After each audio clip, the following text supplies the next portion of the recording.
Cult classic ഒടിയനും ആരും ഓർക്കാൻ ആഗ്രഹിക്കാത്ത നീരാളിക്ക് മുമ്പ് 2017 ലാൽ ജോസ് ഏട്ടനെ വെച്ചൊരു കൊച്ചു കുടുംബചിത്രം എടുത്ത് ഓണത്തിന് റിലീസ് ചെയ്തു.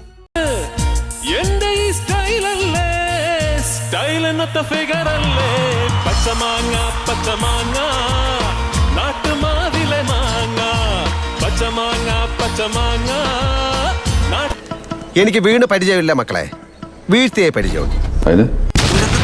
Use it average. In real sense, it's a disaster for Benny and Lal Jose.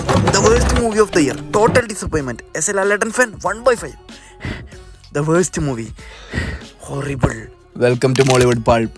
Let's see വെളിപാടിന്റെ പുസ്തകം. സ്റ്റാറിംഗ് ഏട്ടൻ as professor Idikkula, Anoop Menon as Bullet Vishwan. So പടം തുടങ്ങുന്നത് ബുള്ളറ്റ് വിശ്വനെ മാത്തന്തരകൻ കൊല്ലുന്നൊരു ഷോട്ട് കാണിച്ചിട്ടാണ്. ഇതൊന്നും ഇന്ന് മനസ്സിലാവില്ല, നാളെ മനസ്സിലാവുള്ളൂ. അപ്പൊ സിദ്ദീഖ് ആസ് മാത്തന്തരകൻ. അവിടുന്ന് നേരെ ഏതോ ഒരു കോളേജിൽ സെലിം കുമാർ വരുന്നു. ഇയാളാണ് കാമരാജൻ. അദ്ദേഹത്തിന്റെ ക്യാരക്ടർ എന്താണെന്ന് വെച്ചാൽ 50% കോമഡിയും 50% വെറുപ്പിക്കലും. മനസ്സിലായില്ല? അതായത് ഇതൊന്ന് കേട്ടു നോക്ക്. സാർ, ഞാൻ നോട്ട്സ് എഴുതാൻ വേണ്ടി ഞാൻ നോട്ട് ചെയ്തിട്ടുണ്ട്. ഈ നോട്ട് ഞാൻ നിങ്ങളുടെ തന്തക്കും തള്ളക്ക് അയച്ചു കൊടുക്കും.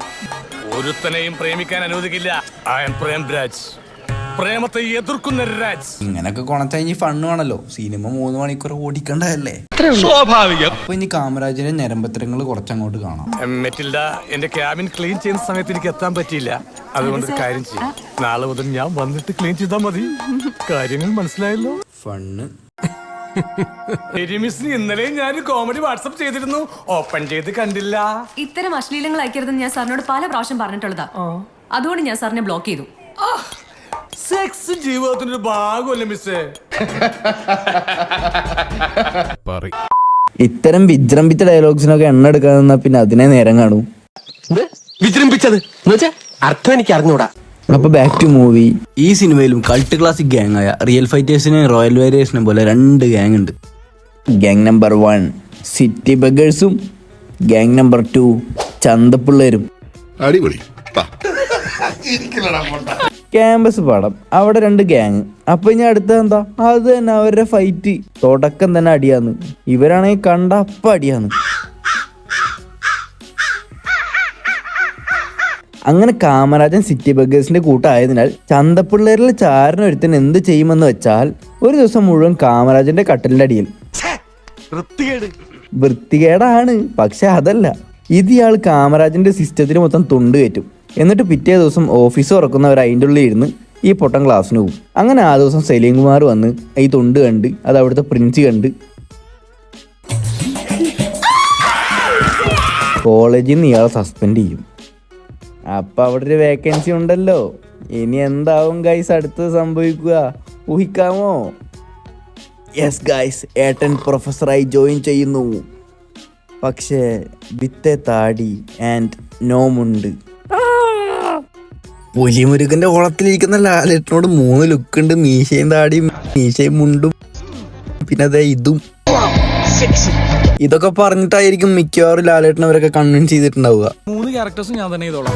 അങ്ങനെ കോളേജിലും നാട്ടിലൊക്കെ കുറച്ച് നന്മ ചെയ്ത് ലാലേട്ടൻ നടക്കുമ്പോഴാണ് സിനിമ വലിച്ചു നീട്ടാൻ വേണ്ടി ഒരു ഐഡിയ ഡയറക്ടർക്ക് കിട്ടുന്നത്. ഒരു ട്വിസ്റ്റ് ഉണ്ട്. അതിപ്പോ എങ്ങനെ റിവീൽ ചെയ്യും? നമുക്ക് മറ്റേത് പിടിക്കാം. മറ്റേതേ, ലാലേട്ടനോട് ഈ ടീച്ചർക്ക് പ്രേമം. അങ്ങനെ പ്രേമിച്ച് അത് പറയാൻ പോകുമ്പോ ഒരു ട്വിസ്റ്റ് റിവീൽ ആവും ഗൈസ്. അതായത് ലാലേട്ടനൊരു അധ്യാപകൻ മാത്രമല്ല, ഏട്ടനൊരു അച്ഛനാണ്, ഒരു ബിഷപ്പാണ്. അപ്പൊ ലാലേട്ടൻ എന്ത് ചെയ്യും? ടീച്ചർക്ക് മറ്റൊരു ചെക്കനെ വെച്ചൊരു കല്യാണം നടത്തി കൊടുക്കുക എന്ന് പറയും.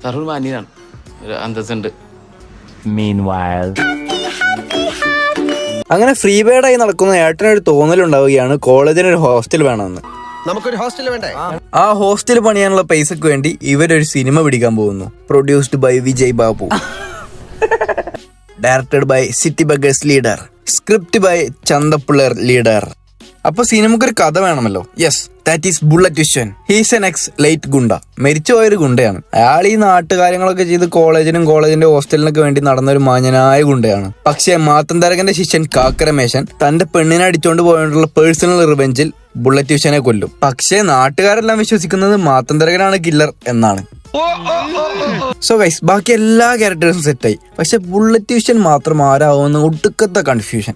ആ കൺഫ്യൂഷൻ കാരണം സിനിമ നിന്ന് പോകുന്നു. അയ്യോ, അങ്ങനെ പറഞ്ഞൂടാ, പിന്നെ ഞാൻ എന്തിനു വന്ന? അതാ തിരിച്ചു പോകുന്ന പ്രൊഡ്യൂസർക്ക് പെട്ടെന്നൊരു കോൾ. എന്നിട്ട് സർ, വിഷുവിനായിട്ട് അഭിനയിക്കാൻ പറ്റിയ ആളെ കിട്ടി സർ. നമുക്ക് ഇവിടെ എല്ലാവർക്കും 100% പെർഫെക്റ്റ് ആയിട്ട് തോന്നി. സർ ഒന്ന് വന്ന് കണ്ടു നോക്കണം. ഒരു ഡയറക്ടർ ഇത്ര കോൺഫിഡന്റ് ആയിട്ട് പറയുമ്പോൾ എങ്ങനെ വരാണ്ടിരിക്കുക? ഞാൻ വരാം. ലാലേട്ടനാവുമോ? ലാലേട്ടനാവണമല്ലോ. ലാലേട്ടനായല്ലോ.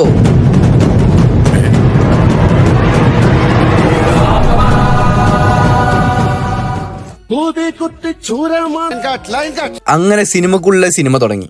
അങ്ങനെ അവർ ഷൂട്ടിംഗ് ഒക്കെ നടത്തി അവിടെയും കുറെ വലിച്ചു നീട്ടി ഏട്ടൻ അഭിനയിച്ച് ക്യാരക്ടറിൽ നിന്നും പുറത്തു വരാനാവാതെ അയാൾ പിടയുകയാണ് സാർ, പിടയുകയാണ്. അങ്ങനെ ക്ലൈമാക്സ് ഷൂട്ട് നടക്കുന്ന സമയത്ത് ഏട്ടൻ്റെ ഉള്ളിൽ ശരിക്കുമുള്ള മരിച്ചുപോയ വിശ്വന്റെ ആത്മാവ് കയറി. മെത്തേഡ് ആക്ടിങ് ആയി.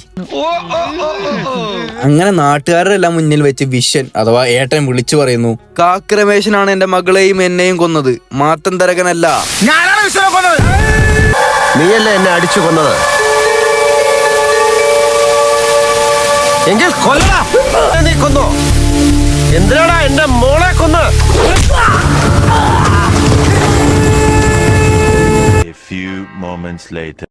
അങ്ങനെ എല്ലാരും കൂടി കാക്ക് രമേശനെ പിടിച്ച് പോലീസിന് കൊടുക്കും. അങ്ങനെ അനൂപേട്ടന്റെ റിവെഞ്ച് ലാലേട്ടൻ തീർത്തു. കേൾക്കുമ്പോൾ തന്നെ ഞാൻ ചാർജ് ആവും. സത്യം പറഞ്ഞ വിശ്വന്റെ കഥാപാത്രം സിനിമയിൽ നിന്ന് ജീവിതത്തിലേക്ക് ഇറങ്ങിച്ചെന്നതൊക്കെ ഷൂട്ടിങ്ങിനിടയിൽ അറിയാതെ സംഭവിച്ചു പോയതാ. ഏട്ടന്റെ ഓരോ കഴിവുകളെ നൈസായിട്ട് വെളുപ്പിച്ചിട്ടുണ്ട്. പക്ഷേ ഗൈസ്, സിനിമ അവസാനിച്ചിട്ടില്ല. ഇനി ഒരു ലുക്കും കൂടിയുണ്ട്. അതെങ്ങനെയാണെന്ന് വെച്ചാൽ, ഇവരെടുത്ത ഈ സിനിമ റിലീസായി അതൊരു വലിയ സക്സസ് ആവുമ്പോഴും ലാലേട്ടൻ ആർക്കും കാണാൻ കഴിയില്ല. കാരണം കഥാപാത്രത്തിൽ നിന്നും പുറത്തിറങ്ങാൻ കഴിയാതെ ലാലേട്ടൻ ചികിത്സയിലാണ്. അങ്ങനെ ചികിത്സയ്ക്ക് ശേഷം അദ്ദേഹത്തിന്റെ അസുഖം ഇനി ഒരിക്കലും തിരിച്ചു വരാത്ത വിധം പൂർണ്ണമായി ഭേദപ്പെട്ടു എന്ന് ഡോക്ടർ സർട്ടിഫൈ ചെയ്തിട്ടുണ്ട്. പഴയ പ്രൊഫസർ ഇടിക്കിളയായി ലാലേട്ടൻ തിരിച്ചു വരികയാണ്. അച്ഛന്റെ ഭ്രാന്തൊക്കെ മാറി നടന്നിട്ട് വളരെ സന്തോഷം. ആഞ്ജനേയ സ്വാമി. ലാലേട്ടന്റെ ലക്ഷ്യമായ ആ ഹോസ്റ്റൽ ഉദ്ഘാടനം ചെയ്യാൻ വേണ്ടി. എന്നിട്ട് പിന്നെ ഉദ്ഘാടനം ചെയ്യും. വെളിപാടിന്റെ പുസ്തകം ഇൻ എ നട്ട്സെൽ. ലാലേട്ടൻ പ്രൊഫസറായി ജോയിൻ ചെയ്യുന്നു. ലാലേട്ടന് ഹോസ്റ്റൽ ഉണ്ടാക്കാൻ ഒരു ഐഡിയ തോന്നുന്നു. അതിനുവേണ്ടി ലാലേട്ടൻ സിനിമ പിടിക്കുന്നു. ലാലേട്ടൻ റിവെഞ്ച് എടുക്കുന്നു. ലാലേട്ടൻ ഹോസ്റ്റൽ ഉദ്ഘാടനം ചെയ്യുന്നു. പടം കഴിഞ്ഞ്. ഇനി 2 ഫണ്ണും കൂടി. ആക്ഷൻ. അല്ല ഇതാരെ സെൻസർ ബോർഡ് അച്ഛനോ? ഒരു ഉഗ്രൻ ഇംഗ്ലീഷ് പടം ഇറങ്ങിയിട്ട് മുഴുവൻ മറ്റേതാ സെക്കൻഡ് ഷോയ്ക്ക് വിട്ടു. Excuse me.